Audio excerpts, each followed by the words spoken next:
영광을 돌리고 싶다 하신 분들은 클릭하셔서 보시면 되겠습니다. 오늘 우리는 행복한 교회 모든 가족들이 가정에서 그리고 예배당에서 함께 모여서 이렇게 성탄 주일 예배로 함께 기뻐하고 감사드리면서 예배 드리고 있습니다. 이제 성탄절에 맞는 인사를 다시 한번 드려볼까요? 좌우에 계신 분들을 보면서 메리 크리스마스 인사할까요? 메리 크리스마스, 메리 크리스마스. 예. 해피키즈 친구들, 해피키즈 친구들, 우리 친구들은 크리스마스 하면 뭐가 가장 기대가 돼요? 뭐가 되면? 뭐라고요? 안 들리는데 크게 이야기를 해야죠. 크리스마스 선물이요. 그런 소리가 들리네요. 저 멀리 있는 집에서도 들리는 것 같아요. 해피키즈 친구들은 누가 크리스마스 선물을 준다고 생각해요? 누가 크리스마스 선물을 준다고 생각해요? 어떤 분들은 산타크로스 할아버지가 크리스마스 선물을 준다 이렇게 생각하는 친구들도 있고, 그런데 요즘은요 어떤 친구들은 산타크로스가 선물을 준다고 생각하지 않는데요. 누가 선물을 준다고 생각하는 줄 아세요? 아마존 알렉스가 선물을 준대요. 아마존 알렉스가 선물을 준대요. 그래서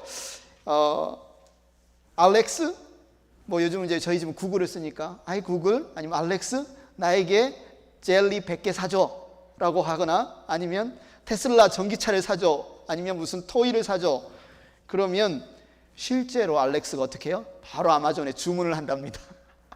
그래서 부모의 허락도 없이 아이들이 막 인공지능 AI를 통해서 선물을 요구하고, 그러면 그게 바로 아마존에 주문돼서 부모님이 모르는 사이에 택배 상자가 문 앞에 쌓이는 일이 많다고 월스트리트 저널에서 이렇게 뉴스로 나온 소식을 들었습니다. 그래서 부지런히 음성을 통한 주문, 이 부분을 다 이렇게 다시 삭제하고 조정하는 일이 미국 가정마다 일어난다고 합니다. 우리 해피키즈 친구들은 우리에게 가장 좋은 선물을 주시는 분이 누구인 줄 너무나 잘 알고 있어요. 그죠? 바로 우리 하나님입니다. 로마서 23절을 보십시오. 로마서 6장 23절에 보면 죄의 싹은 죽음이요 하나님의 선물은 우리 주 예수 그리스도 안에서 누리는 영원한 생명입니다. 하나님께서 우리에게 하나님의 선물을 주시는데 그분이 바로 예수님이시다. 예수님과 함께 영원한 생명을 누리는 것이다. 이렇게 말하고 있고요. 32절을 보십시오.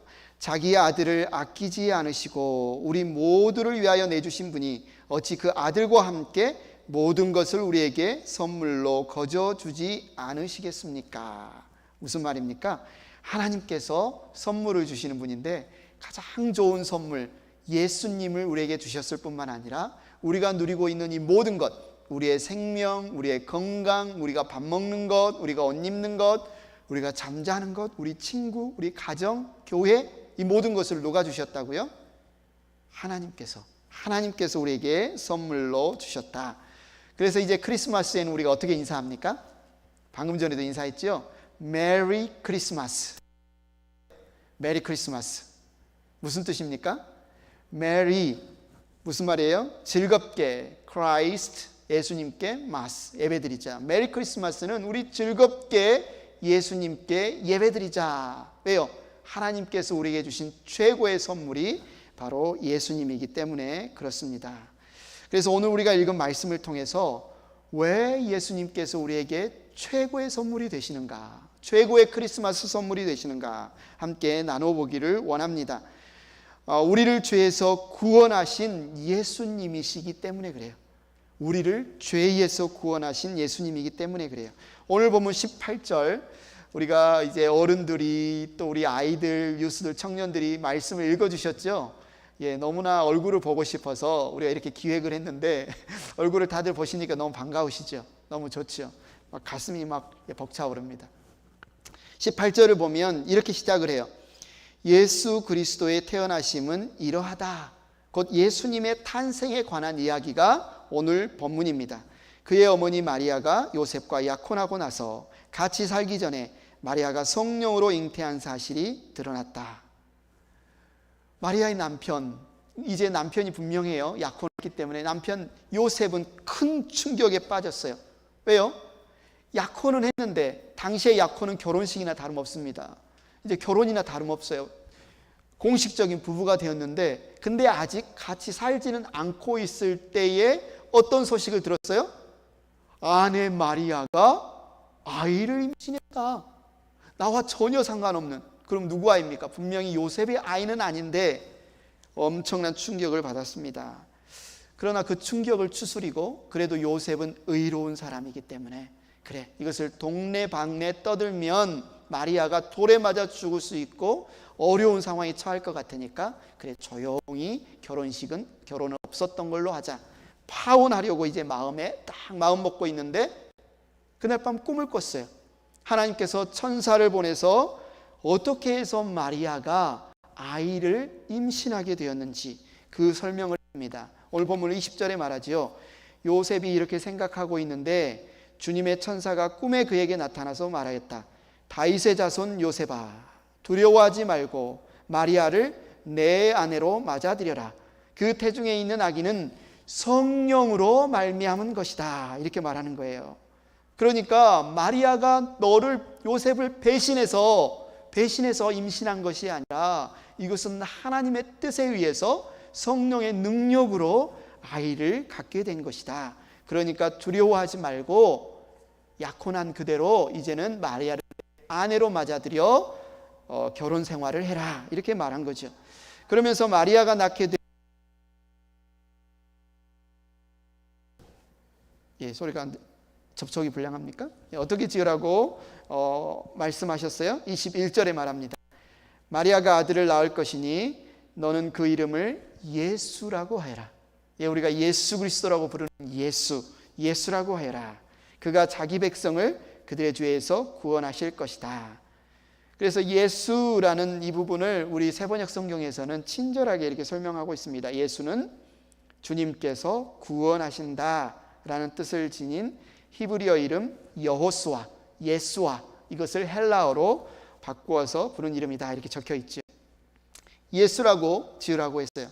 그런데 여러분, 아기가 태어나면, 뱃속에 있을 때부터 벌써 이제 아기가 태어날 계획을 하면 누가 이름을 지어야 되겠다 이 고민을 합니까?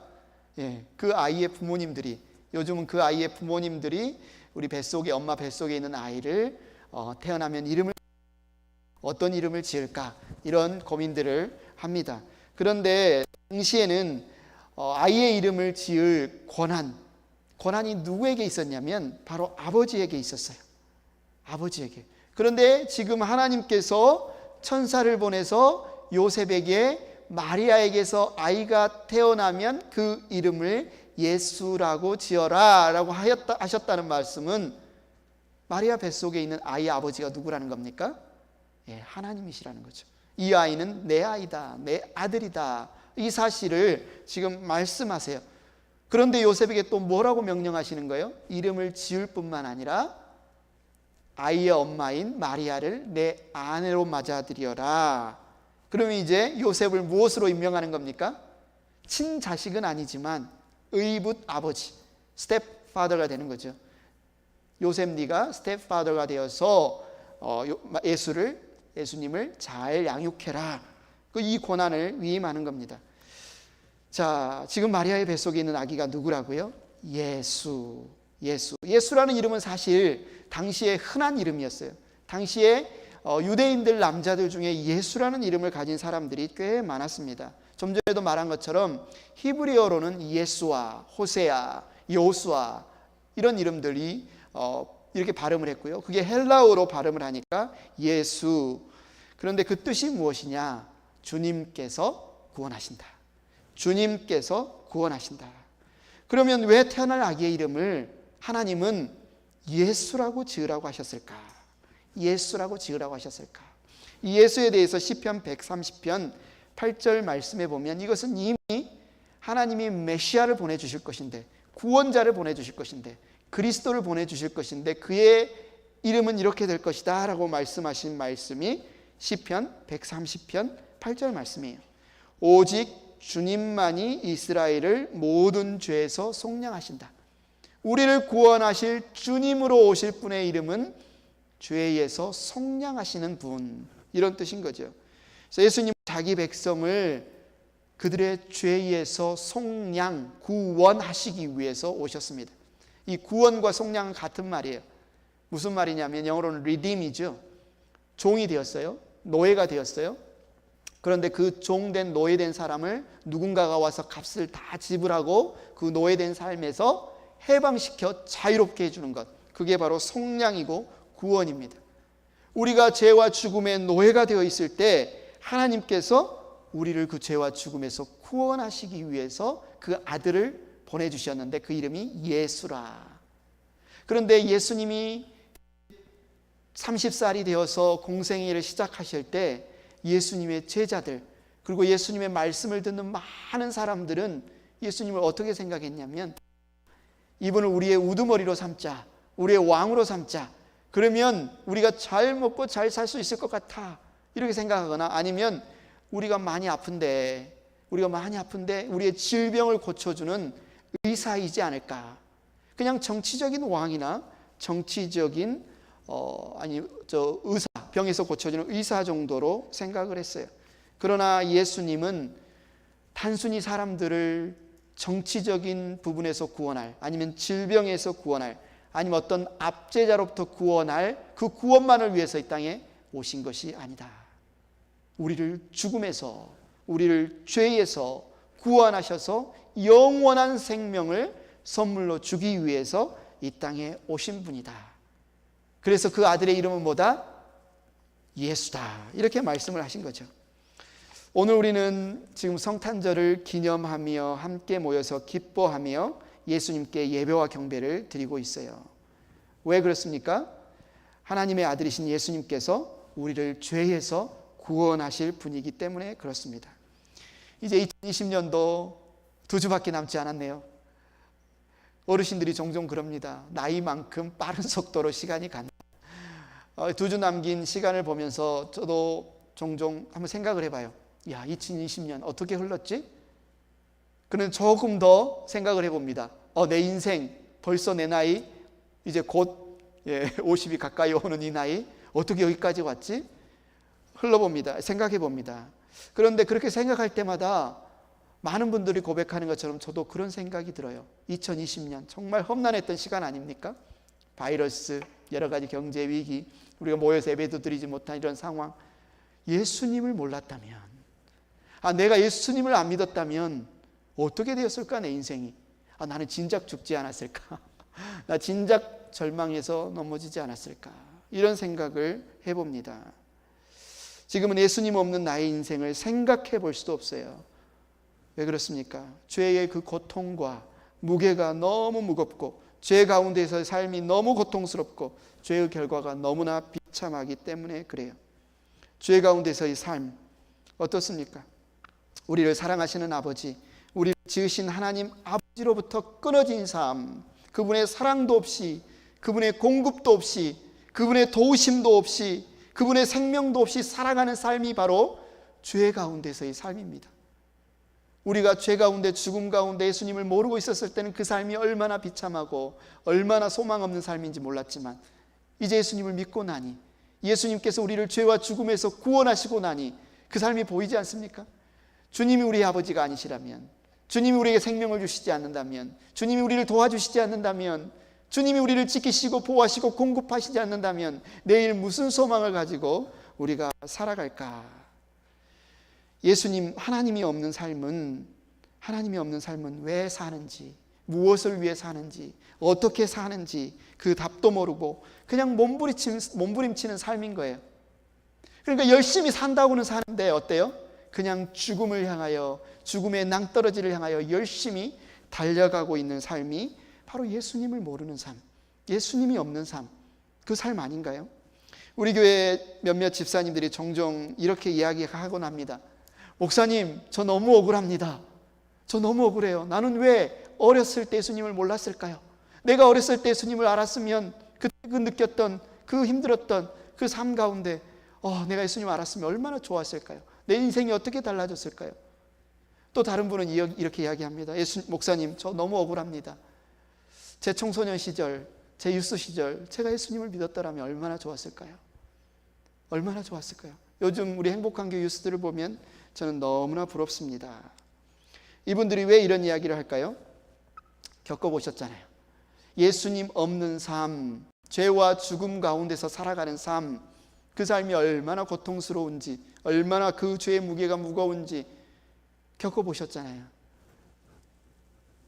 그리고 지금도 우리는 어느 정도 겪고 있습니다. 압니다. 지금도 힘이 드시죠. 지금도 죄의 유혹이 강합니다. 그러나 이제 우리에게는 소망이 있어요. 왜요? 우리를 죄에서 구원하실 예수 그리스도께서 우리와 함께 계십니다. 하나님께서 그분의 아들 예수를 우리에게 보내주셨습니다. 로이 레신이라는 분이 인간에게 가장 필요할 게 무엇일까? 인간에게 가장 필요한 것이 무엇일까라는 부분으로 글을 썼습니다. 그분이 이렇게 글을 썼어요. 인간에게 가장 필요한 것이 지식이었다면 하나님은 우리에게 교육가를 보내셨을 것이다. 인간에게 가장 필요한 것이 건강이었다면 하나님은 우리에게 의사를 보내셨을 것이다. 인간에게 가장 필요한 것이 돈이었다면 하나님은 우리에게 사업가를 보내셨을 것이다. 인간에게 가장 필요한 것이 즐거움이었다면 하나님은 우리에게 연예인을 보내셨을 것이다. 그러나 인간에게 가장 필요한 것이 죄사함이었다. 그래서 하나님 우리에게 구세주를 보내주신 것입니다. 왜 하나님이 아들을 보내시고 그 아들을 예수라고 하셨다고요? 우리에게 가장 필요한 것이 바로 이 죄사함이기 때문에 그래요.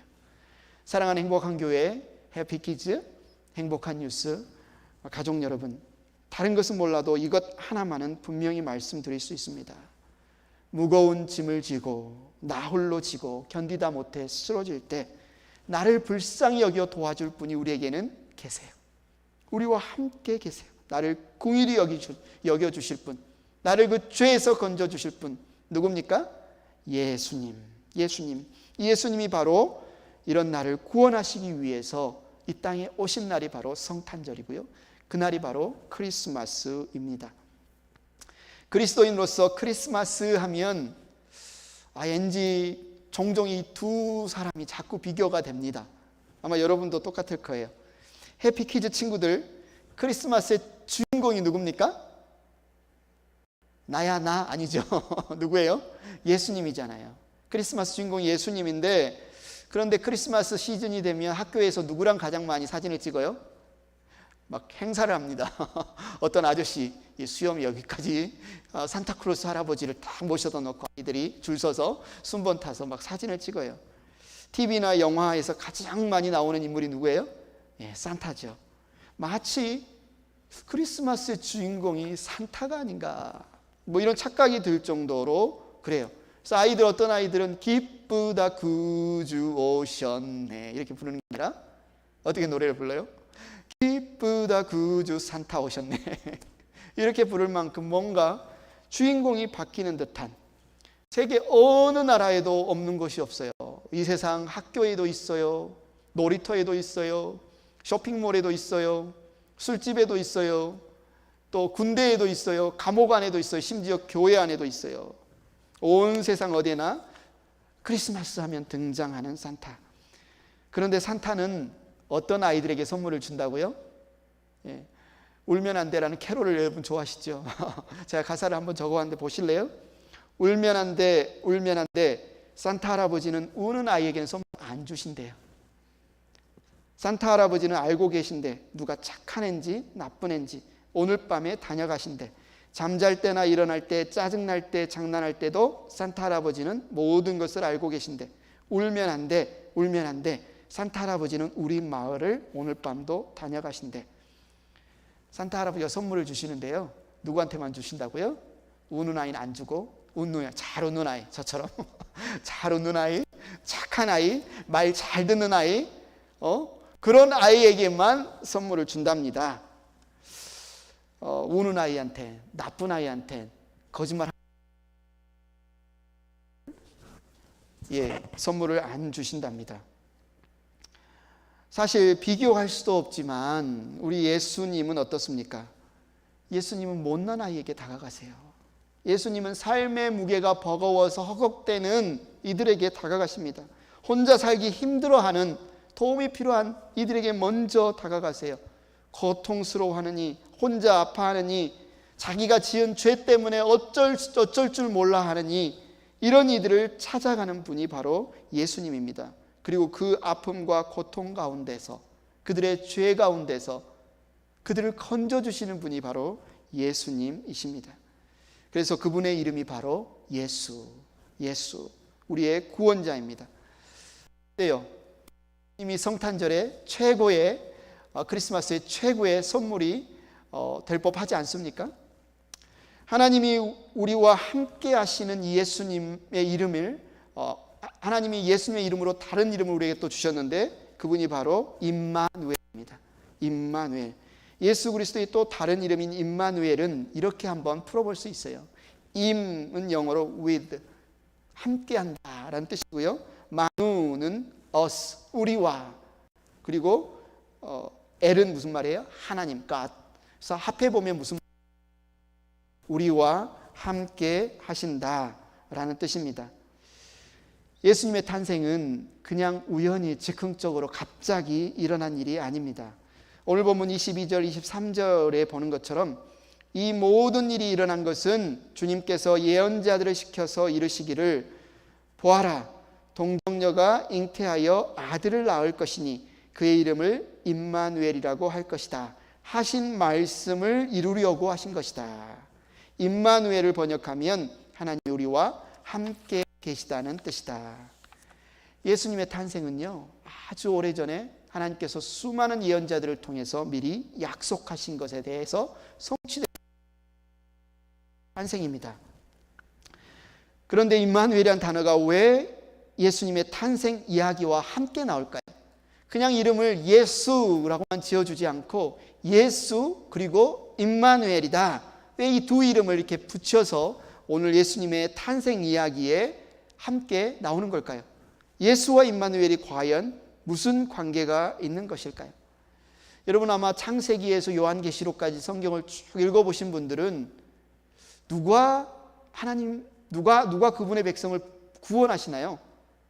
고난과 어려움과 역경에 있는 사람들을 구원하시는 분이 누구십니까?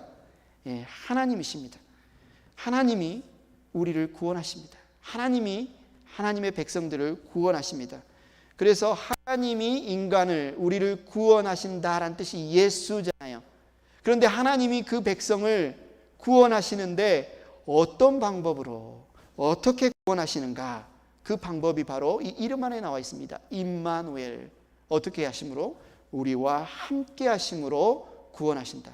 예수 임마누엘은 하나님이 우리와 함께 하심으로 우리를 구원하신다, 이 뜻이에요. 예를 한번 들어볼까요? 이제 모세가 이 가나안 땅을 앞두고 이제 가나안 땅에 들어가기 전 그 후계자로 여호수아를 세웁니다. 그런데 이 모세가 떠나자 여호수아는 엄청난 불안과 걱정과 두려움에 빠져요. 자기가 지도자가 되긴 했지만 모세 곁에서 같이 이스라엘 백성이 얼마나 말 많은지, 얼마나 불평 많은지, 얼마나 그냥 막 대들기 좋아하는지 너무나 잘 알잖아요. 내가 이 이스라엘 백성을 잘 이끌 수 있을까? 내가 이 이스라엘 백성을 데리고 정말 가나안 땅에 들어갈 수 있을까? 그 불안감, 그 두려움에 막 견딜 수가 없는 겁니다. 그런데 그 사실을 알고 하나님께서 찾아오셔서 그 두려움에서 여호수아를 구원해 주셨는데 어떻게 구원해 주셨습니까? 여호수아서 1장 5절을 같이 한번 읽어볼까요? 시작. 내가 사는 날 동안 아무도 너의 앞길을 가로막지 못할 것이다.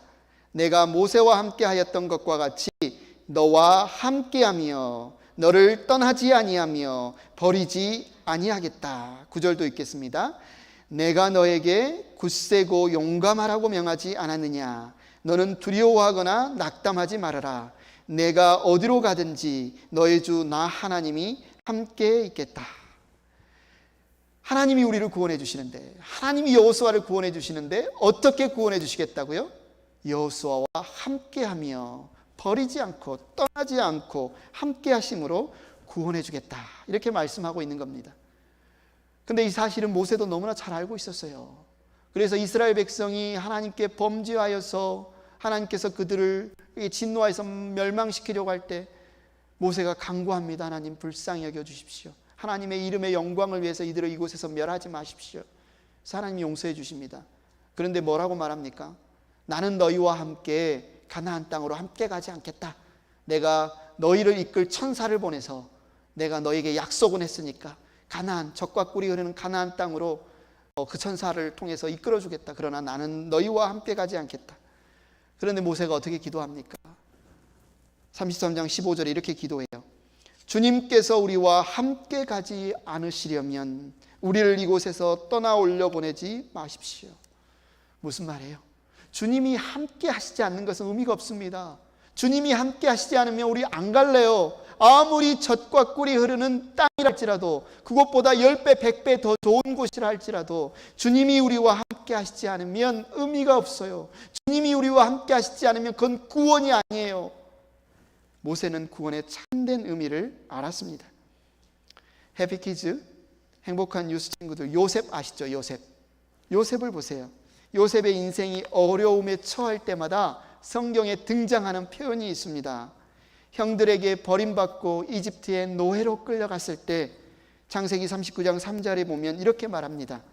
그 주인은 주님께서 요셉과 함께 계시며 요셉이 하는 일마다 잘 되도록 주님께서 돌보신다는 것을 알았다. 주님께서 요셉과 함께 계신다. 억울한 누명을 쓰고 감옥에 갇혔을 때도 이렇게 말합니다. 창세기 39장 21절, 주님께서 그와 함께 계시면서 돌보아 주시고 그를 한결같이 사랑하셔서 간수장의 눈에 들게 하셨다. 주님께서 요셉과 함께 하심으로 그가 노예로 끌려가든지 그가 감옥에 갇히든지 하나님께서 요셉을 그렇게 구원해 주셨습니다. 무슨 말입니까? 요셉의 형들이 요셉을 시기하고 질투하여 그를 구덩이에 던졌을 때 하나님이 구덩이에 요셉과 함께 있었어요. 요셉이 이집트의 노예로 끌려갔을 때 하나님이 요셉과 그곳에 함께 가셨어요. 요셉이 감옥에 억울한 누명을 쓰고 갇혔을 때 하나님이 함께 그 감옥 안에 계셨다고요. 왜요? 그렇게 고통 가운데 있는 요셉을 붙들어 주시고 마침내 구원해 주시기 위해서, 그리고 마침내 그에게 맡기신 사명을 감당하게 하시려고 하나님이 그를 이끄신 방법, 구원하신 방법이 뭐다? 하나님이 그와 함께 하셨다. 분노와 실망과 절망에 요셉의 마음이 무너지는 그 순간 하나님이 그와 함께 하시며 그를 붙드셨고 그를 구원하셨어요. 그 두려운 마음에 평안을 주셨고 그 괴로운 마음에 찬송을 주셨고 그 분노하는 마음을 다스리고 하나님의 때가 올 때까지 여유를 가지고 인내하며 기다릴 수 있게 해 주셨어요. 그리고 드디어 이집트의 국무총리의 자리에 세우시고 그를 통하여서 온 이스라엘 가문, 그의 가족들을 대기근 안에서 구원하시는 그 사명을 감당하게 하셨습니다. 여러분, 성경을 보십시오. 구원은 하나님께로, 하나님께서 우리를 구원하십니다. 그런데 어떻게 구원하십니까? 주님이 함께 하심으로 구원하십니다. 내가 너와 함께하며 너를 떠나지 않고 버리지 않겠다. 이 약속이 성경 내내 보이는 것을 우리는 봅니다. 아마 많은 분들이 이 예화를 들어보셨을 거예요. 저도 편지를 좀 왕년에 연애 편지를 쓰긴 했습니다만 이 사람에 비하면 잽도 안 됩니다. 이 한 청년이 한 여인을 너무너무 사랑해서 연애 편지를 쓰는데 얼마나 열정이 뛰어나든지 2만 통을 썼어요. 좀 과장이겠죠. 2만 통을 썼어요. 얼마나 열정이 대단합니까? 얼마나 그 사랑이 없으면 그렇게 쓸 수 있겠습니까? 그런데 반전이 있습니다. 이 청년이 이 여인과 결혼을 못해요. 누가 이 여인과 결혼을 해요? 이 청년이 보낸 연애 편지를 날마다 이 여인에게 배달해줬던 우편 배달부가 결국은 이 여인과 결혼을 했다고 합니다. 무슨 말입니까? 나와 함께하는 사람이 나를 사랑하고 내 곁에 있는 나와 함께하는 사람이 나를 구원한다. 지금 나와 함께하는 사람이 나를 사랑하는 입니다. 그런데 하나님께서 우리를 구원하시는데 저 멀리에서 말 한마디로 우리를 구원하신 게 아니라 우리 곁에 오셔서 나와 함께 하신다. 나를 고통에서, 불안함에서, 두려움에서 건져주신다. 어떻게 건져주시느냐? 인간의 몸을 입고 우리에게 찾아오셔서 나의 삶의 자리, 이 땅에 내려오셔서 우리와 함께 하시며 우리에게 견딜 수 있게 하시며 우리에게 인내하게 하시며 우리의 구원을 이루어 주신다고요. 우리가 먹던 것을 먹으시고, 우리가 눕던 곳에 누우시고, 우리가 당하는 것을 당하시고, 우리가 입는 것을 입으시고, 그곳에서 우리를 붙들어 주시고, 우리를 인도해 주시고, 우리를 좌절하지 않도록 우리를 어려운 형편에서 우리를 붙들어 주시고, 무엇보다도 우리를 죄에서 구원해 주시는 분이 바로 예수 임마누엘이십니다. 사랑하는 행복한 교회 가족 여러분, 예수 임마누엘, 그분이 크리스마스의 최고의 선물 아닌가요? 하나님께서 은혜로 선물로 우리에게 한 아기를 주셨는데 왜 주셨다고요? 우리를 죄에서 구원하시기 위해서. 어떻게 하심으로? 우리와 영원히 함께 하심으로. 그래서 크리스마스는 바로 예수 임마누엘, 그분을 기뻐하고 그분을 찬양하고 그분을 경배하는 그 절기가 바로 크리스마스입니다. 그래서 예수와 임마누엘은 따로따로의 이름이 아니에요. 예수 임마누엘입니다. 예수 임마누엘이 태어나신 성탄절입니다. 크리스마스에게 하나님께서 우리에게 주신 최고의 선물입니다. 우리가 예수 임마누엘을 경배합시다. 예수 임마누엘, 그 이름에 담긴 성탄의 의미를 알고 우리가 함께 기뻐하고 누리며 또한 이 기쁜 소식을 전하는 행복한 교회를 축원합니다. 이 시간 한번 눈을 감고요, 하나님 아버지께서 우리에게 예수, 우리와 영원히 함께 하시는 임마누엘, 예수 임마누엘을 주심을 여러분의 목소리로 잠잠히 감사의 고백을 드리셨으면 좋겠습니다. 혹여나 그 예수 임마누엘을 온전히 만나지 못한 분이 있다면 이 시간 이 메시지를 듣게 하신 하나님께 감사드리며 기도해 보세요. 하나님, 제가 예수 임마누엘을 알기를 원합니다. 우리 주 예수를 통하여 제가 그 하나님 생명 안에 거하기를 원합니다. 그렇게 이 시간 감사하는 기도, 또 예수 임마누엘을 구하는 기도로 이 시간 잠잠히 함께 기도하겠습니다.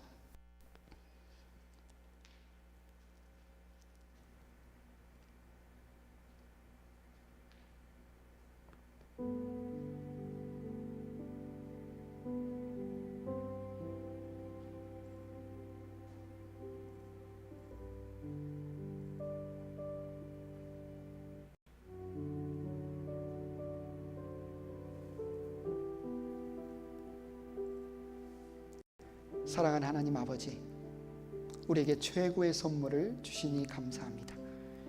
하나님께서 외아들 예수님을 아끼지 않고 우리에게 내어주심으로 하나님 아버지께서 우리를 얼마나 사랑하시는지, 우리를 얼마나 위하시는지, 우리와 얼마나 함께하기를 원하시는지 보여주시니 감사합니다.